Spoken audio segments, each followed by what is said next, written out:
Hey guys, Shane here. So welcome to this painting tutorial on how to paint US Army tankers from World War II.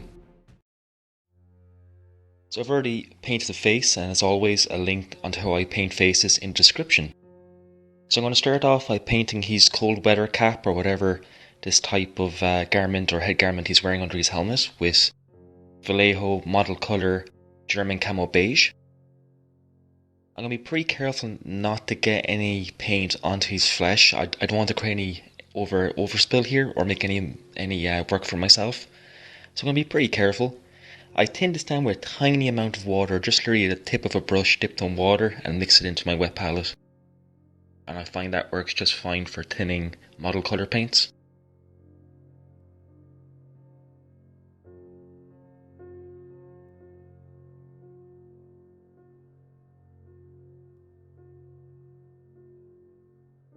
I'm also going to use this colour at first for his gloves. I will change my mind and switch to a different colour. However, you could either use German Camo Beige, or I will end up using flatter earths later in this video. I just thought there was too much beiges and dark yellows being used in this figure. So I'm going to give him like brown woolen gloves. Might not be entirely accurate, but I thought the figure needed a bit of colour to break it up. So that's why I'll change colour of his gloves halfway during this build. Or during this painting video, should I say.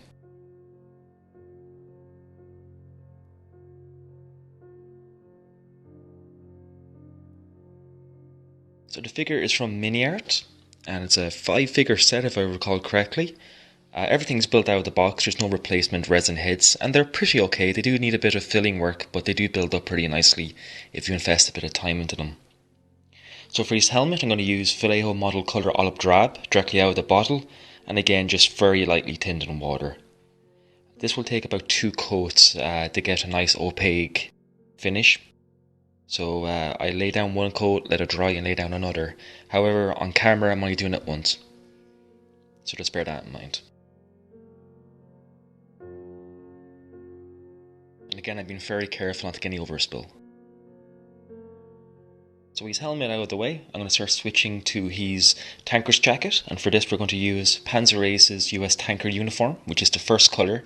So Vallejo has the Panzer Aces range that has many colours that are specific for armour modelling, including a base and highlight colour for some of the major nations' tank uniforms. So I'm just going to again tin this down. This did take a little bit of tinning, so you can see it's kind of going down quite heavily.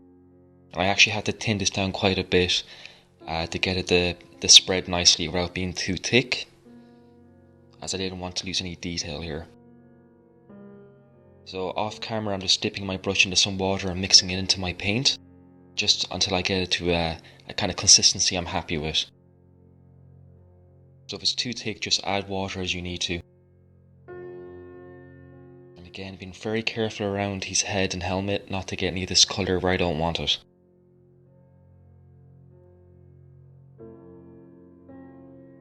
So it's a pretty simple figure. You can do quite a bit with these if you want. We're going to go for a pretty standard or simple paint scheme, just to keep it simple for any beginners who are watching.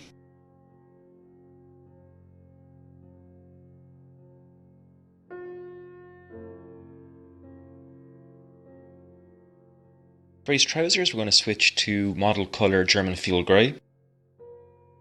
That's going to be your base colour for his field trousers.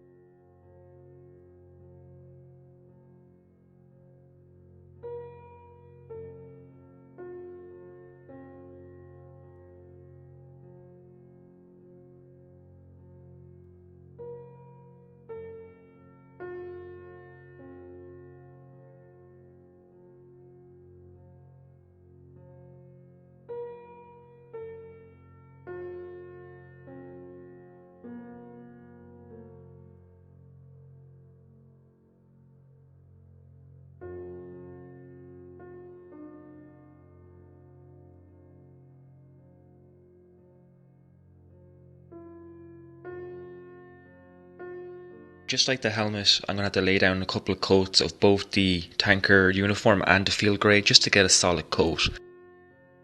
These aren't the most opaque paints, there's a slight transparency to them, and especially when you tin them, which is not a problem, it just means you have to put a few layers of paint to get a nice end result. However, it's well worth that extra bit of effort. If you put down too much paint too heavy, you really just ruin the finish of your model. And sometimes even I'm guilty of doing this. I can go down a bit heavy at times myself. So for these snow boots, we're going to use some model colour German grey. I'm not going to be too precious on how neat I am with this, I just want to get a good coverage.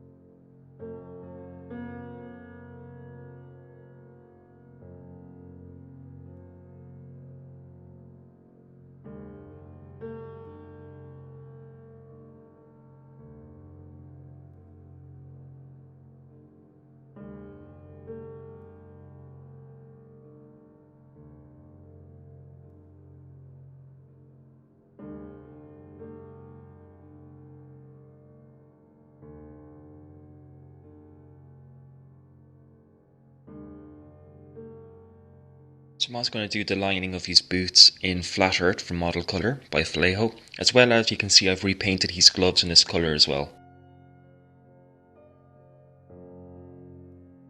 Very careful not to paint over the laces or the fur lining at the top of his boots. So going to be careful here. Some of the detail on this model is a little bit spongy, so like the mini art casting or moulding if you will isn't the most defined in the world, so there's times you kind of have to take your time and see can you find the actual lines of where various details begin and end, and that was a bit of a challenge with these models.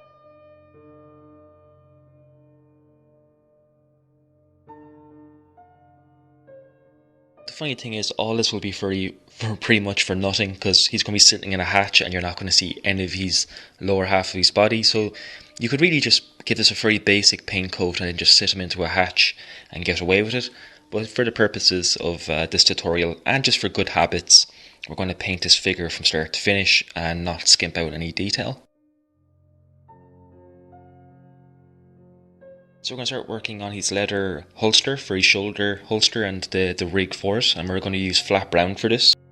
I find just Vallejo flat brown is a really good base colour for like brown leathers. Again, I'm switched to a very fine brush for this, and again the detail here is a little bit soft, so I have to kind of trace out where I want to go. And again, just thin down your paint with a little bit of water and it'll just make doing this a lot easier.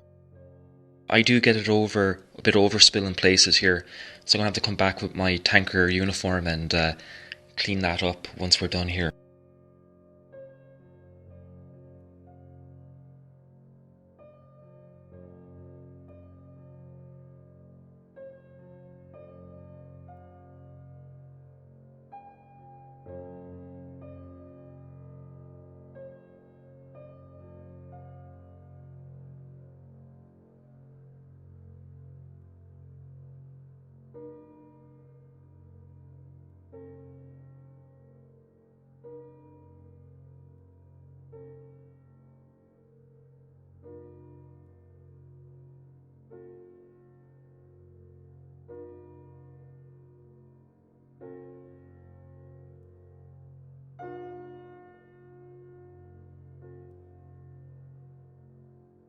As you see, I'm being very careful when painting the holster not to get any of the brown onto his jacket or trousers, so again just some good brush control is required.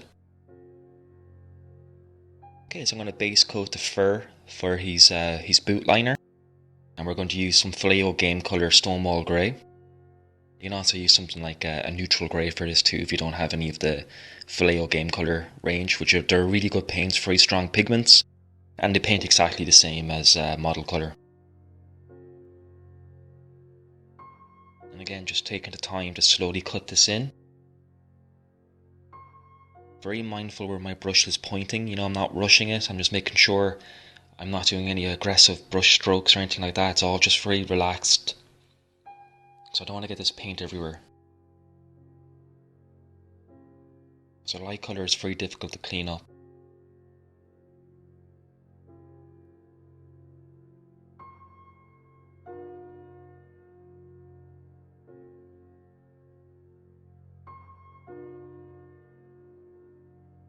For the wooden furniture of his Cult 1911, I'm going to use some Vallejo Panzer Aces new wood, and then for the actual metal parts of the weapon I'm going to use Model Air Metallic Black. Once all that's been allowed to dry for 24 hours, we're going to lay down a wash to add some shade to this model, and for that we're going to use Citadel's Agrax Earthshade.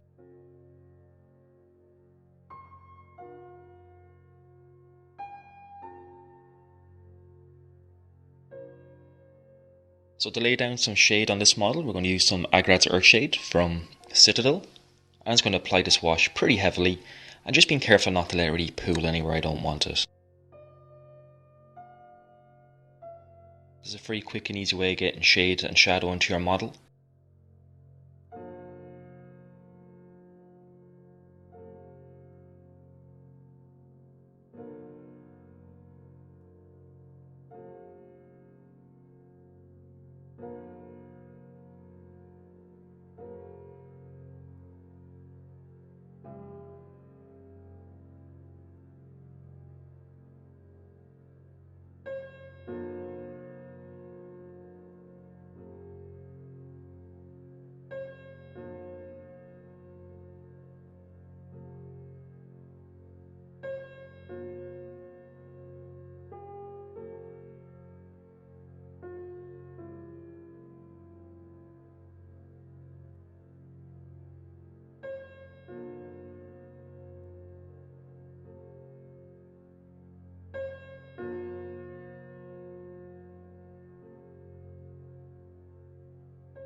So once that's been allowed to dry, we're going to start working up our highlights by mixing Panzer Ace's US Tanker Uniform and DAC Tanker Highlight again from the Panzer Aces range.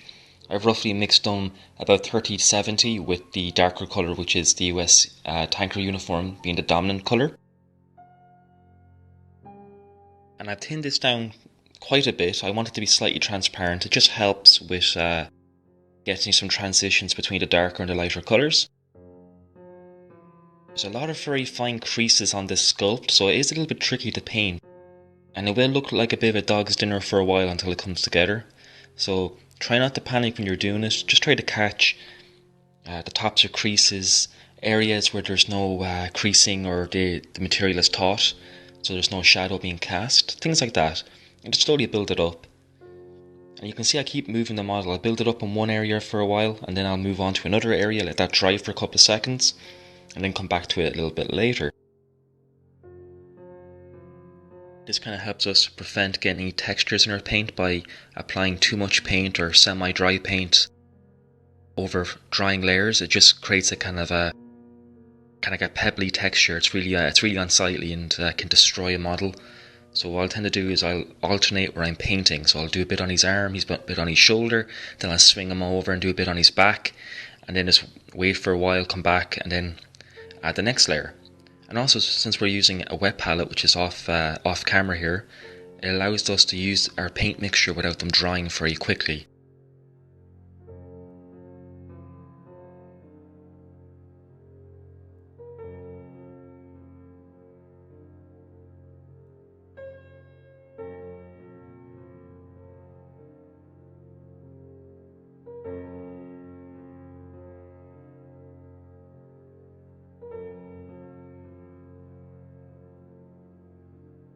Now, it would have been much easier if I had a smaller bristle brush for this job. Unfortunately I didn't, so I just had to make do what I had. So I'm keeping a very, very close eye on where my point of my brush is, and also to make sure that the point on my brush isn't beginning to fray or blunt, or I'll end up creating a disaster if I try to paint with this brush if the point goes on it. However, these Winsor & Newton brushes do retain their points pretty well, so it doesn't give me too much trouble. It just makes me have to be a little bit more cautious. So for our highlight for our trousers, we're going to swing back to our Fieldgrey and add a bit of Filet German uniform. Again, I'm going to make sure that the Fieldgrey is the dominant colour. You can gradually add more and more of the German uniform colour, which is like an olive green, to the mix to make it a bit more stark, and slowly build it up that way. In that case, and you get very natural transitions to highlights. And that's what I'm going to do in places. I'm going to keep my paint relatively thin, makes it somewhat transparent, and just build up layer by layer by layer. And the more layers you apply in one area, the more vibrant and the stronger the colour gets. So you create really nice fades and very nice highlight transitions. And then if you want to make it even more bolder or more starker, you can just add more of the lighter colour into your mix. It's really up to you and what you want to do with it. You have a lot of flexibility with these type of colours.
I'm going to add a basic highlight to his gloves. First is going back to our flat earth.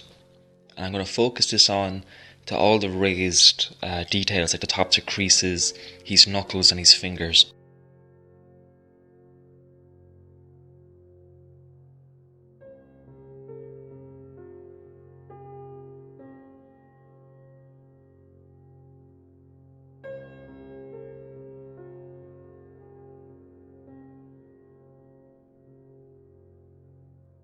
Then I'm going to take some German Camo Beige and mix it into our flat earth, roughly 50-50, and make another highlight. And I'm really going to be careful. I'm just going to focus on top to creases and his fingers and across the brow of his knuckles, if you will.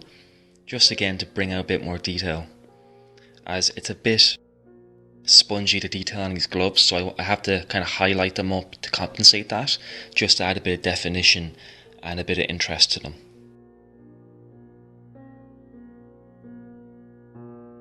I'm also going to use the same colour for the lining of his snowshoes or his winter boots.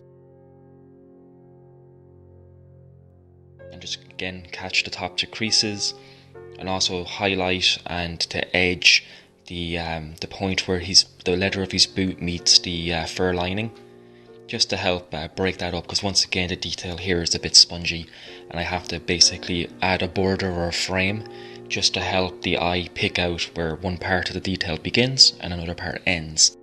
So we're having to paint to compensate that.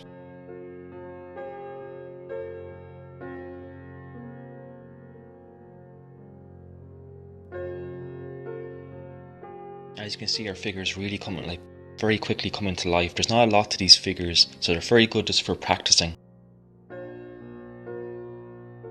So we're going to start adding our highlight to the leather. And for this we're going to use flat brown and red leather from Model Colour. Roughly mix them about 30-70, once again with the flat earth being the dominant colour. And it gives you this really kind of subtle leather effect. And I'm going to paint it into the centre of the various straps, leaving the darker colour in a lot of the recessed areas. Just to make this detail pop. I want to make sure that I have equal tones here. I don't want to completely paint over everything with the lighter colour. It's going to come in and edge highlight the holster, just to help define that and make it pop out a little bit, because once again it's kind of hidden behind his arm, and I want it to be noticeable. And let's come back in with some more new wood from Panzer Aces again, just to highlight the grip on his pistol.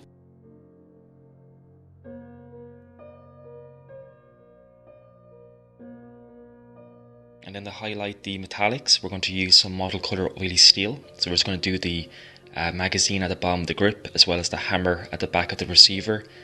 And we're just going to do 2 little dots onto the buttons of his holster, just to draw a bit of attention. Quick edge highlight onto his cap here, or whatever it's called. I'm just used a bit of Camo Beige for this. I'm just going to edge highlight here, so you can kind of see I'm just framing the detail. I'm going to paint over most of the areas we washed, because I felt that it was kind of lost to the same type of colour as his jacket, and I don't want that. I want this to stand out and to be noticeable.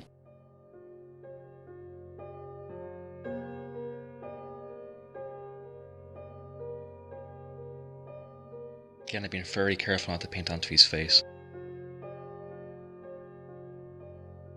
And I'll come in with some Feildgrey, which is a real light grey colour, again from the game colour range. You could use easily sky grey for this if you don't have the same colour. And I'm just going to paint in small dashing motions to get that kind of fur effect. So there is small details moulded in, and I kind of don't want just to paint over it and lose it. So again, I'm just being careful here, and I'm just taking my time. I'm just doing small dashes, leaving the darker colour in between.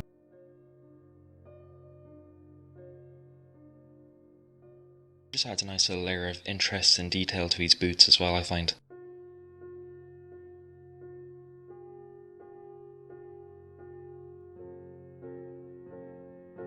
So we're going to start working on his insignia. And for the yellow part of it, I'm sorry, this is out of focus. So for the yellow part, we're going to use Citadel Avalanche Sunset, which is a lovely ochre yellow.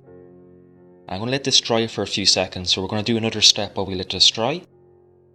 And we're going to use a little bit of weathering pigment from Tamiya. So this is their Model Master or Weathering Master Set A, and I'm just using a little bit of their light sand and mud, just to add a bit of interest to his boots and dirty him up a little bit. I'm going to focus a lot onto his helmet, just add a bit of interest. And I'm going to use then the bristle part to blend it all together, which is clean, just to blend it all back. It's a very simple way, just adding a little bit of life to your figures, and I use this for most of my figure videos for simple fact being I think it really just adds that extra little element of realism. Since our Avalanche Sunset has dried a little bit more, we can add the next colour into his insignia, and that's going to be a blue colour, and in this case I'm using Army Painter Deep Blue, but any flat blue will do. And then in with the red colour, and in this case it's Citadel Mephiston Red, but a flat red will do. I'm just trying to keep it even. Freehanding isn't my strongest suit, so I just have to keep coming back and making sure it's balanced and looks the part. I'm just going to mix a little bit of Ghost Grey, which is like a sky grey, into the blue to make a highlight. And then I'm going to use some Bloody Red from Vallejo Game Colour. However, you could use like a scarlet for this. And then Golden Yellow from Model Colour. I kind of regret using this colour. I might actually come back later on and actually go back to the Avalanche Sunset, because I don't think it looks right. And once everything is painted up, I'm going to give it a coat of premium matte varnish by Vallejo to seal in all our weathering and make sure we don't chip our model. And with that, our model is complete and ready for mounting on his tank. Thanks so much for watching, guys. I really hope you found this video useful and give you some ideas for painting your own tank crews. Stay safe, I'll catch you in the next video, and thanks for watching. Bye bye.